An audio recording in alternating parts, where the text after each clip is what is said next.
안녕하십니까. 닥터 MBC 아나운서 정진영입니다. 나이가 들면서 찾아오는 질환 중에 대표적인 것이 아마도 무릎의 퇴행성 관절염일 겁니다. 그런데 최근에는 젊은 나이에도 퇴행성 관절염을 앓는 경우가 증가하고 있다는데요. 이유는 무엇이고 치료는 또 어떻게 해야 하는 걸까요? 전주대자연병원 정형외과 신창현 과장과 함께 오늘 무릎 퇴행성 관절염에 대해서 자세하게 알아보겠습니다. 우리 몸의 가장 큰 관절 중 하나인 무릎.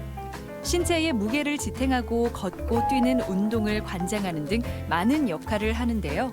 걸을 때마다 무릎에서 시큰한 통증과 부종, 뚝뚝 소리까지 느껴진다면 퇴행성 관절염을 의심하고 정확한 진단을 받아볼 필요가 있습니다. 무릎 퇴행성 관절염의 원인은 무엇이고 치료는 어떻게 하면 좋을까요? 정형외과 전문의 신창현 과장과 함께 자세히 알아봅니다. 안녕하십니까, 원장님. 안녕하십니까. 네, 반갑습니다. 무릎의 퇴행성 관절염, 어떤 질환인가요? 네, 흔히 퇴행성 관절염이라 이야기하는 것은 연세가 있으신 어르신들이 주로 발병을 하기 때문에 그렇게 불리우는 것이고요.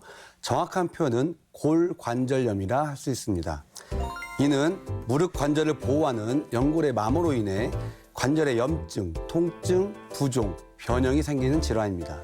네, 어르신들 대부분 보면 좀 연세가 많으신 분들 보면은 무릎 관절염을 앓고 있거나 아니면 이미 수술을 하신 분들이 많이 계신 것 같은데 예. 실제로 비율 같은 것들이 조사된 것이 있나요? 예, 현재 우리나라에서는 34년 후에 세계 2위의 고령화 국가가 된다는 기사 보도들이 꾸준히 보도되고 있고 고령 사회 진입 속도가 빨라지고 있는 게 사실입니다. 그러면서 자연스럽게 무릎 관절염 환자가 꾸준히 증가하고 있는 추세입니다.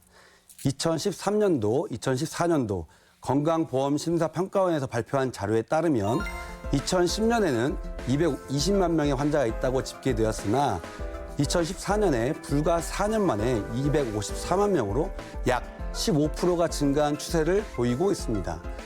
그리고 남녀 성비를 보면 40대 이후로 무릎 관절염 환자 수가 월등히 많아진 것을 볼 수 있으며 특히 여성의 수가 압도적으로 많아지고 있는 것을 볼 수 있습니다. 네. 그러면 말씀하신 거를 좀 정리를 해보면 세계 2위의 고령화 국가가 된다.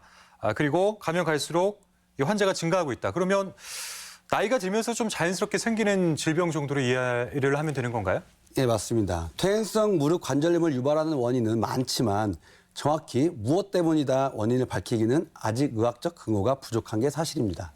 그러나 추측하는 원인들로는 첫 번째, 노화에 의해 손상된 연골이 재생 능력 저하로 인하여 안정성이 약화되면서 발생할 수가 있으며 두 번째, 특발성으로 유전, 나이, 성별, 비만 등을 원인으로 꼽을 수가 있습니다. 세 번째, 2차성으로 외상, 질병, 기형, 감염 등이 선행하여 관절염이 또 발생할 수가 있습니다.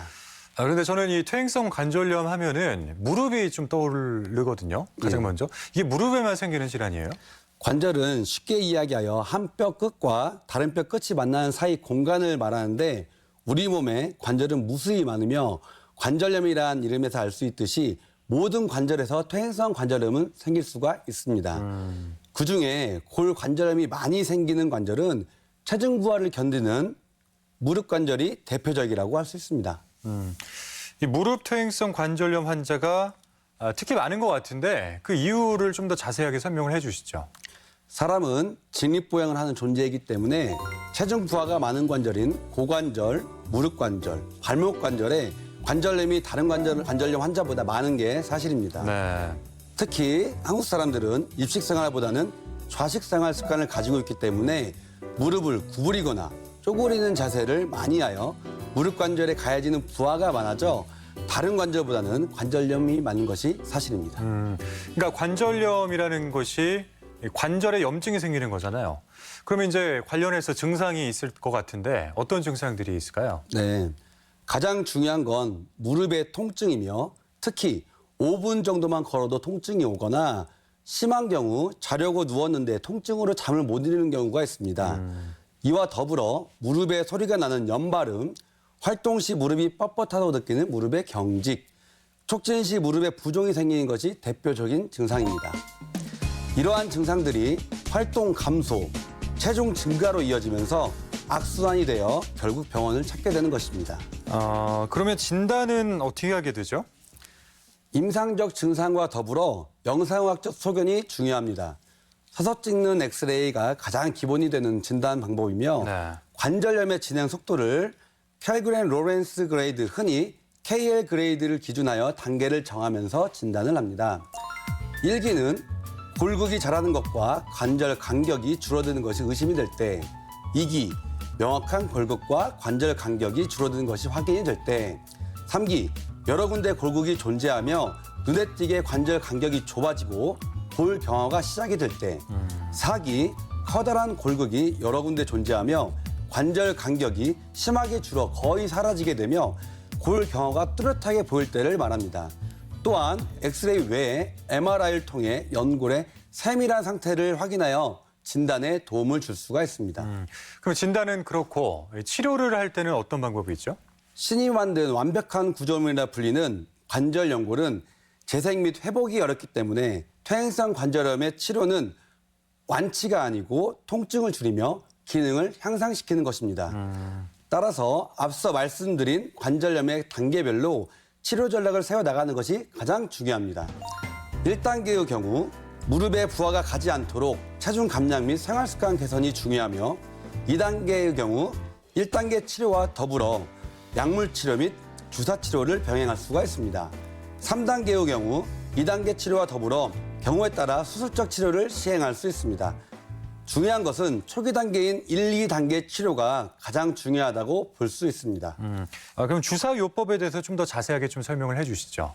주사 치료는 여러 가지가 있지만 뼈 주사로 불리우는 스테로이드 주사, 연골 주사로 불리우는 히알루론산 주사, DNA 주사 이렇게 크게 세 가지로 나누어 볼 수 있습니다. 네. 첫 번째, 스테로이드 주사는 강력한 항염 역할을 하여 통증과 부종 감소에 탁월합니다. 이는 관절 운동을 개선을 유도시켜 그 효과는 평균 4주에서 수개월까지 가는 경우가 있습니다. 하지만 부작용으로 주사 부위의 지방 괴사, 오히려 관절 연골의 변성을 촉진시키는 역작용을 발생할 수 있어 1년에 그 횟수를 3에서 4회까지 제한하고 있습니다. 또한 호르몬 체계 변화를 유도하기 때문에 면역력 약화, 혈당 등을 증가시킬 수 있습니다.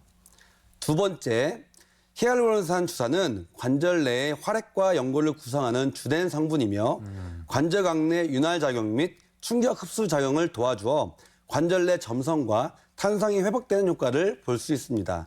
관절 파괴가 심하지 않은 경우에 사용하게 되면 약 3에서 6개월가량의 치료 효과를 볼 수 있습니다. 세 번째, DNA 주사는 폴리데옥시리보누클레오티드라는 약자로 PDRN 성분의 주사제로서 연어나 송어의 정액에서 추출한 DNA 조각을 가공하여 콜라겐 분비를 촉진시키고 말초 혈류를 개선, 항염증 작용 역할을 합니다. 하지만 우리나라에서는 피부 이식으로 인한 상처 치료 및 조직 수복을 목적으로 하였을 때만 유일하게 인정하기 때문에 아직까지는 퇴행성 관절염에 사용하는 것이 임상 연구에는 더 필요할 거라고 생각이 듭니다. 네, 주변에 보면은 무릎 아픈 분들 가운데 보면은 이 수술을 안 하신 분들이 좀 찾기 힘든 것 같습니다. 어떻게 관절염이 바로 이 수술을 좀 해야 되는 건가요? 관절염에 대한 수술은 여러 가지가 있습니다. 자기 관절을 보호하는 수술로는 관절 내시경을 통한 수술, 절골술, 연골 재생술이 있습니다. 그 외에 인공관절 치환술이 그 대표적인 것입니다. 수술적 치료의 목적은 통증 완화, 질병의 진행 속도의 완화, 관절 기능의 회복이며 노화에 의한 퇴행성 관절염은 시간을 되돌리지 않는 한 완치는 힘듭니다. 수술적 치료의 시기는 평균 40에서 50대, 특히 관절염 3기가 골든타임이라고 할 수 있으며 이 시기에는 가급적 앞서 말씀드린 자기 관절 보존하는 수술 중 환자의 증상과 영상의학적 검사를 기반으로 수술적 치료를 선택하게 됩니다. 또한 60세 이상에서 관절염 3기 또는 4기가 되었을 때는 인공관절 치환술이 가장 좋은 수술적 치료이며 학계에 보고된 바에 따르면 예후도 가장 좋은 수술로 알려져 있습니다. 네, 보통은 인공관절을 집어넣는 방금 말씀하셨던 인공관절 치환술만 알고 있는 것 같은데 자기 관절을 좀 보존하는 수술에 대해서 좀 더 설명을 해주시면 좋을 것 같습니다. 인공관절 치환술이 퇴행성 관절염의 마지막 단계의 수술이라면 이전에 시행할 수 있는 자기 관절 보존을 하는 수술은 크게 관절 내시경 수술, 절골술, 연골 재생술이 있습니다. 먼저 퇴행성 관절염에 대한 대표적인 관절경 수술은 반월상 연골판을 봉합 또는 절제하는 수술입니다. 반월상 연골판이란 무릎 관절을 이루는 뼈인 대퇴골과 경골 사이에서 체중의 부하를 분산하여 충격을 흡수하는 역할을 해주는 연골로서 손상이 생기면 퇴행성 관절염이 빠르게 진행하므로 이를 적절히 치료를 해주어야 합니다. 자료화면에서 볼 수 있는 것처럼 점으로 표시된 부분이 파열을 잘 동반하는 부분이며 증상은 대부분 오금 후 뜨끔한 통증이 있거나 관절선을 따라 압통이 있는 경우가 있습니다. 이런 경우 MRI를 촬영하여 손상이 있는 부위를 파악하고 관절 내시경을 통하여 봉합이 가능하면 봉합 수술을 시행하고 그렇지 못한다면 절제술을 시행하게 됩니다. 절골술의 경우는 흔히 휜다리 교정술이라고 많이들 알고 있는데 퇴행성 관절염의 치료의 대표적인 절골술로는 근위경골 절골술이 있습니다. 퇴행성 관절염이 진행한 경우 대부분 다리가 안쪽으로 휘어져 오다리형으로 일자다리가 내측 60%에서 체중의 중심선이 지나간다면 다리가 안쪽으로 휘어지게 되면서 내측 80% 이상 중심선이 지나게 됩니다. 따라서 체중의 중심선이 정상으로 지나갈 수 있게 경골의 상단부를 절골하여 수술해 주는 것을 말합니다. 다음으로 연골 재생술이 있는데 자가 연골 세포를 이식하는 방법이 있으나 세포만 주입해서는 다양한 연골 구조물을 만들어낼 수 없으며 최소 2차례 이상의 수술이 필요하기 때문에 고비용이 든다는 단점이 있습니다. 그래서 자가골수 줄기세포가 3, 4년 전부터 관심을 받기 시작하였습니다.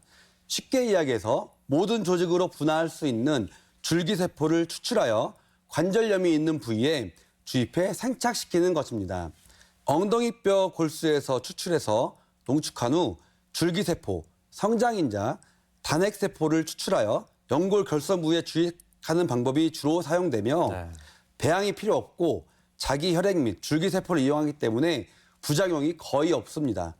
또한 2002년 월드컵 당시 우리나라 대표팀 감독을 맡아왔던 거스 히딩크 감독이 동종 제대열 유래 줄기세포 치료를 받아 이후 조깅도 하고 원하는 방향으로 통증 없이 쉽게 방향을 전달할 수 있다는 효과를 보았다고 말하기도 하였습니다. 네. 그리고 아까 이제 그 퇴행성 관절염의 치료가 통증을 줄이고 기능을 높이네요. 그러니까 이제 완치가 아니라 어떤 보존의 의미가 또 크다고 하셨잖아요. 자, 그렇다면은 치료 후에 어떤 생활 습관이 굉장히 중요할 것 같은데 어떻게 하면 될까요?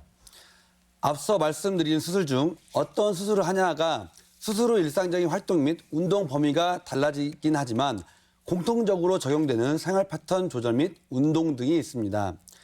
생활 패턴 조절에서 가장 중요한 것은 운동 및 식이 조절을 통한 체중 조절이며 이를 통해 무릎 관절의 부하량을 줄이는 것이 우선입니다. 또한 좌식 생활은 무릎의 부담이 상당히 많은 생활 습관으로서 이를 버리고 의자, 소파, 식탁, 침대 생활을 유지하면서 입식 생활로 생활 습관을 교정하는 것이 중요합니다. 운동이 또 중요하다고 해주셨는데 그런데 이제 퇴행성 관절염 같은 경우에는 무릎이 아픈 거잖아요. 대부분. 네. 그럼 이제 운동이 좀 힘들 텐데 어떤 운동을 하면 좋을까요? 운동에는 근력 강화 운동, 유연성 운동, 유산소 운동, 아쿠아로빅 운동이 대표적입니다.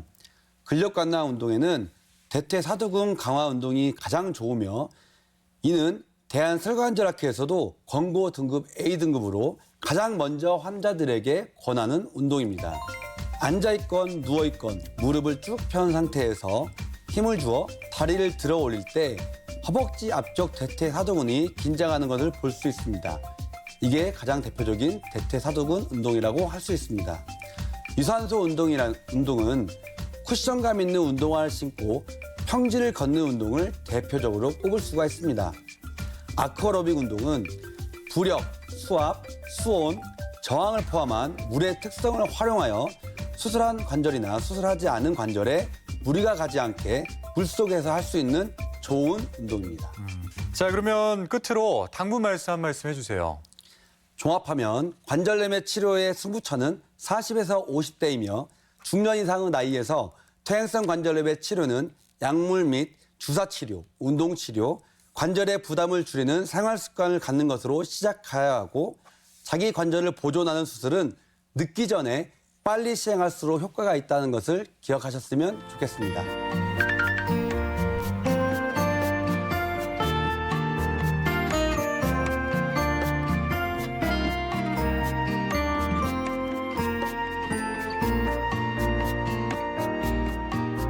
네, 이 시간에는 정형외과 전문의 신창현 과장과 함께 무릎 퇴행성 관절염에 대해서 자세하게 알아봤습니다. 과장님 오늘 말씀 감사합니다. 감사합니다.